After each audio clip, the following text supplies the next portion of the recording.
जी अस्सलाम वालेकुम रहमतुल्लाहि व बरकातहू। मेरे दोस्तों, मैं हूं आपका दोस्त साथ जो हाजिर खिदमत हूं एनजे ड्रीम टीवी के प्लेटफॉर्म से। दोस्तों, बात ये करनी है कि मीडिया क्या करता है। पुराने जमाने में सबसे सस्ते सिगरेट थे, उसका नाम था हथौड़ा लैंप, और जो सबसे महंगे थे उसका नाम था गोल्ड लीफ। अक्सर लोग मिसाल देने के लिए कहते थे कि हथौड़े के सिगरेट गोल्ड लीफ के पैकेट में डाल के बेच देता था फलाना। मीडिया का काम है कि हथौड़े के सिगरेट गोल्ड लीफ के पैकेट में डाल के बेचे और लोग उसको मान के गोल्ड लीफ के खरीदे भी और पिए भी और क्लेम भी ना करें, कोई गिला शिकवा भी ना करें कि ये तो हथौड़े के या कोई ऐसा मसला है। अभी आप देखें कि इल्फाजी मीडिया चल गया अल्फाजों के ऊपर। कोई खबर आती है, वो 10 साल भी इधर खबर आपके पास चलती है, उसको नए अल्फाज पर आके जब बयान कर देते हैं तो आप भी उस ढोल के साथ ढोल बजाना शुरू कर देते हैं, आप भी उसको नई खबर मान लेते हैं। जैसा कि अभी चंद दिन पहले अलीमा खान यहाँ पे हाजिर हुई, पूरा मीडिया ने, सोशल मीडिया ने भी और प्रिंट मीडिया ने भी और दूसरे जो लाइसेंस मीडिया है उसने भी इतनी आत्म मचाई, इतना उसके ऊपर काम किया, इतने आवर्स दिए उसको, वॉच आवर्स, कि इंतहाई कोई नहीं रही। उसने आके क्या बोला, उसने बोला कि इमरान खान का पैगाम है, वो क्या कहते हैं, आसम मुनीर का नाम। अच्छा, आसम मुनीर को उसने ये पैगाम दिया कि जी हमने अपना बंदा तैयार कर दिया है, आप अपना एक नुमाइंदा तैयार करें, हमारे साथ मुज़ाकरात करें। पहली बात तो यह है कि वो मिसाल लड्डू वाली के आधा लड्डू लेके आता है, सबको आधा लड्डू बांटता है। तो वो लोग पूछते हैं किस बात का लड्डू है, वो कहता है मेरी मंगनी हो गई है, ये मेरी मंगनी का लड्डू है। तो उन्होंने कहा हाफ क्यों है, उसने कहा हमारी तरफ से हाँ हो गई है, उनकी तरफ से भी हाँ होनी है। तो हमने नुमाइंदा मुकर्रर कर दिया, हमारी तरफ से हाँ हो गई है, अब उनकी तरफ से हाँ नहीं है। ये क्या कि उन्होंने एक मिसाल कह रहा हूँ, एक पैगाम दे दिया जनरल आसम मुनीर के नाम। मुझे आप ये बताएं कि आपने देखा सारा मीडिया, सारा सोशल मीडिया, हर चीज जिस तरह वबा को भेजा हुई आवाज चल पड़ी। किसी शख्स ने ये नहीं सोचा कि जनरल आसम मुनीर को ये कोई पहला पैगाम नहीं है, ये कोई फर्स्ट टाइम नहीं उसने पैगाम दिया।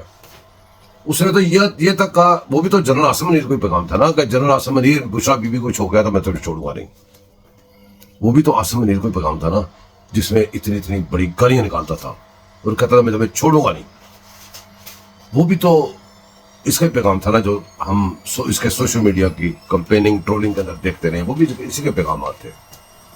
इसके पैगाम गिराने शुरू करते बहुत सारे। ये कोई नई बात तो नहीं है कि आसम मुनीर को पैगाम है, और ये भी बात नई नहीं है कि जी आप मुज़ाकरात करें। वो तो पहले दिन से कहता है कि मैं मुज़ाकरात करूंगा तो फौज से करूंगा, और फौज में भी आसम मुनीर से करूंगा। तो बात तो वही है। इसमें बात बताएं नई कौन सी थी? अगर नई बात इसमें नहीं थी तो ये 10-15 दिन आपके जो सोशल मीडिया और दूसरा मीडिया खा गया, इसका जो फायदा एक वो कहते हैं बात को उजागर कर गया इमरान खान, इसका कौन जिम्मेदार है? ये असल में मीडिया ये करता है। अब हम आ जाते हैं इस बात पे कि भी उसने ऐलान कर दिया, उसका जवाब क्या आना था वो भी जवाब भी आया, जैसे भी अल्फाज में आया। कुछ हुकूमत के मुंह से बोले, कुछ वो अपने मुंह से बोले। प्रेस कॉन्फ्रेंस हुई, प्रेस वो रिलीज आई, सारा कुछ उसका जवाब भी आ गया। पहले भी ये सवाल करता था, उसका जवाब भी आता था। अब ये सोचें कि 3 साल 7 महीने इनकी हुकूमत रही, इन्होंने तबाही तो पाकिस्तान की बड़ी मचाई, लेकिन उस 3 साल 7 महीने में कोई दीन की बेरुमती भी नहीं हुई। ये जो दीन वाले भी नहीं निकले बाहर। उसी दौरान ही आसिया मलूना भी बाहर गई, किसी के कान पे जू नहीं लेंगी। ये जो बरसाती लड्डू, जो किराए के लड्डू, इसमें पैसे डालें इनकी टोकरी में, ट्रे करने लग जाते हैं। ये 3 साल 7 महीने कोई बेरमती नहीं हुई, और पुरानी बेरमती जो थी वो साफ हो गई थी। जो ही दोबारा किसी और की हुकूमत बनी तो इनको याद आ गया कि ये तो आसिया मलूना भी चली गई थी, ये तो ये भी हो गया था, ये तो ये भी हो गया, फ्रांस के सफीर को भी निकालना है, ये भी करना है, वो भी करना है। इनको फौरन याद आ गया। 3 साल 7 महीने मारंग बलोच, उसके जो मिसिंग पर्सन है वो सारे मिसिंग पर्सन नहीं रहे थे 3 साल 7 महीने, और बलोचिस्तान से कोई ज्यादती नहीं हुई थी। ये भी आपने देखा। जो ही उसकी हुकूमत गई, कोई और हुकूमत आई, उसके मिसिंग पर्सन भी मिसिंग हो गए, और उसके बलोचिस्तान पे भी सख्ती आ गई, तरक्की भी रुक गई, सारा कुछ हो गया। सी पैक रुक जाए तो ये सारे रुक जाते हैं, सी पैक चल जाए तो ये सारे चल पड़ते हैं। क्या इनको नहीं अंदाजा कि भी जो सी पैक को लाने वाले हैं, जो बनाने वाले हैं, जो पाकिस्तान को आगे चलाने वाले हैं, उनको नहीं पता था कि ये जब हम सी पैक चलाएंगे तो कौन कौन सा बरसाती बैठ के आगे बोलेगा। अभी मारूंग बलोच का एक बयान, काफी सारी टेपें शेपें उसकी लीक हुई हैं। आपको याद होगा कि इस्लामाबाद में वो धरना देने आई थी, सबको याद है। तकरीर भी आपने सुनी, वो भी याद होगी। وہاں پہ کون کون سی میڈیا کی ٹہنیں اس کے ساتھ گئی وہ بھی آپ کو یاد ہوگا. کہاں کہاں سے لیڈ نظر آ رہی تھی وہ بھی سب کو یاد ہوگا. اب یہ باتیں وہ ہیں جو ہماری عادت کمزور ہے، اس کا فائدہ یہ لوگ اٹھاتے ہیں. آپ کو یہ بھی یاد ہوگا پھر کہ وہ جو مارنگ بلوچ کے منہ سے نکل گیا تھا کہ ہمارے لوگ نے جا کے وہ جو دہشت گرد مارے ہیں تو ان کے لوہے پینے بیٹھے ہوئے ہیں. پھر یہاں سے دفاع ہونا پڑا. یہاں سے دفاع کہاں ہوئی؟ وہ واپس بلوچستان نہیں گئی. وہ پتہ نہیں جنیوا اور پتہ نہیں کہاں کہاں وہ پھری. کس کس ٹیم نے اس کا ویلکم کیا، کس کس ٹیم کے ساتھ اس کی فوٹوز بنی، کہاں کہاں پہ وہ اس نے مار کی. خیر قصہ مقصد یہ ہے کہ وہ اپنی ساری ڈیوٹیاں جو دے چکی تھی، سارے جام دے چکی تھی، اس کے اوپر ان کو پریزنٹیشن دے کے آ گئی اور وہاں سے بریفنگ دے کے پہنچ گئی. اتنی دیر حکومتیں بھی چینج ہوئی، سارا کچھ ہوا، الیکشن بھی ہو گیا. اتنی دیر وہ آرام سے اپنا ہوم ورک کرتے رہے. جو ہی سارا کچھ ہوا ہے ایک دم سے وہ لوگ جو بڑے پرانے لسٹیں ہیں وہ لوگ پھر مسنگ پرسن ہو گئے ہیں. وہ لوگ حقوق پہ پھر ڈاکے پڑنے لگ گئے ہیں. وہ سارا کچھ تباہی یہاں پہ خود مچ گئی، فل مچ گئی ہے. ان باتوں کو ذرا غور رکھیں اور آپ کا مقابلہ کیسے دشمن کے ساتھ ہے جو آپ کے گھروں میں، آپ کے دلوں میں، آپ کے بچوں کے دماغوں میں، بچوں کے فونوں میں، آپ کی اولاد میں، آپ کے رشتہ داروں میں خوب اچھے طریقے سے گھس چکا ہوا ہے. اس سے بچنے کے لیے عقل چاہیے اور عقل کی ہمارے پاس ماشاءاللہ بہت کمی ہے، یادداشت کی بھی بہت کمی ہے. اسماعیل ہنیہ کی شہادت، ایرانی سپریم لیڈر کا اسرائیل پر حملے کا حکم، امریکی اخبار کا دعویٰ. اسماعیل ہنیہ کی نماز جنازہ آج صبح تہران میں آیت اللہ خامنہ ای نے پڑھا. جمعے کو قطر کے دارالحکومت دوحہ میں سپرد خاک کیا جائے گا. اسماعیل ہنیہ کو قریبی عمارت سے داغے گئے میزائل کا نشانہ بنایا گیا. اسرائیلی میڈیا رپورٹ کے مطابق میزائل اسماعیل ہنیہ کو براہ راست لگا جس سے وہ شہید ہو گئے. یورپی مبصر برائے مشرق وسطی ایلیا جے میگنر نے دعویٰ کیا ہے کہ اسماعیل ہنیہ کو نشانہ بنانے کے لیے اسرائیل کا جاسوسی سافٹ ویئر استعمال کیا گیا. سافٹ ویئر نے اسرائیلی انٹیلیجنس کو اسماعیل ہنیہ کی لوکیشن بتائی جس کے بعد انہیں نشانہ بنایا گیا. اسماعیل ہنیہ کو اپنے بیٹے کے ساتھ ہونے والی کال کے بعد نشانہ بنایا گیا.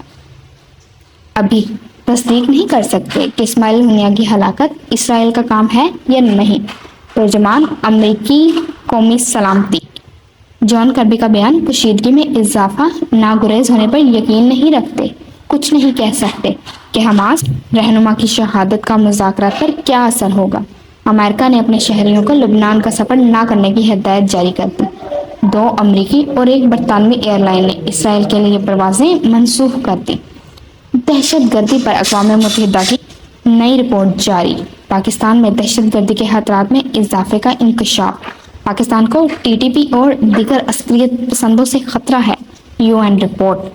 ٹی ٹی پی نے پاکستان میں اپنے حملے تیز کر دیے ہیں. یو این رپورٹ میں طالبان، القاعدہ اور ٹی ٹی پی کے تعاون کے خدشے کا اظہار ہے.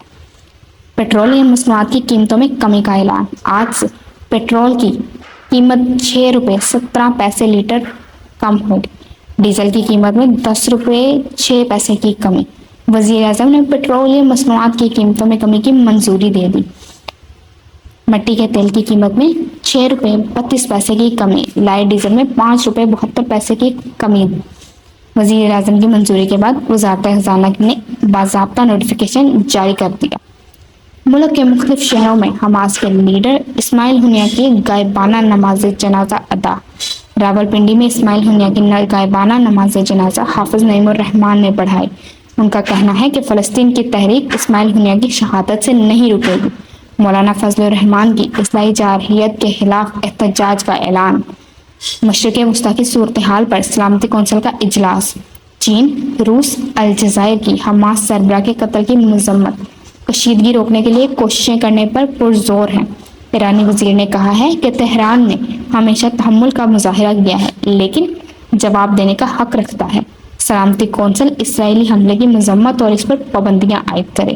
نائب اسرائیلی سفیر نے جواب دیا کہ سلامتی کونسل دہشت گردی کی حمایت پر ایران پر پابندیاں لگائے. اسرائیل اپنا دفاع کرے گا، نقصان پہنچانے والے کو طاقت کے ساتھ جواب دے گا. چینی سفیر نے کہا کہ غزہ جنگ بندی میں ناکامی خطے میں کشیدگی کا سبب ہے. برطانوی سفیر باربرا ووڈ نے کہا ہے کہ اسرائیل اور فلسطین کو امن کے لیے دوبارہ کوششیں کرنی چاہیے. आज से 6 अगस्त तक मुल्क में शदीद बारिशों की पेशेन हुई। पंजाब और सिंध में भी बारिशें मतोका, लाहौर के मुख्तलिफ इलाकों में भी बारिशें।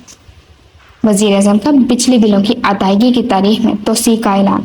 बिजली बिलों की अदायगी में 10 दिन की तोसी का ऐलान। वज़ीर आज़म की हिदायत पर बिजली तकसीमकार कंपनियों को अहकाम जारी कर दिए गए। जुलाई और अगस्त के बिलों की अदायगी में 10 दिन की तोसी। बिजली सार्फिन की मुश्किलात के पेश नज़र ये हदायत जारी की गई हैं। इसी के साथ अपनी होस्ट इनाया को दीजिएगा इजाज़त। अपना ख्याल रखिएगा। अल्लाह हाफिज़।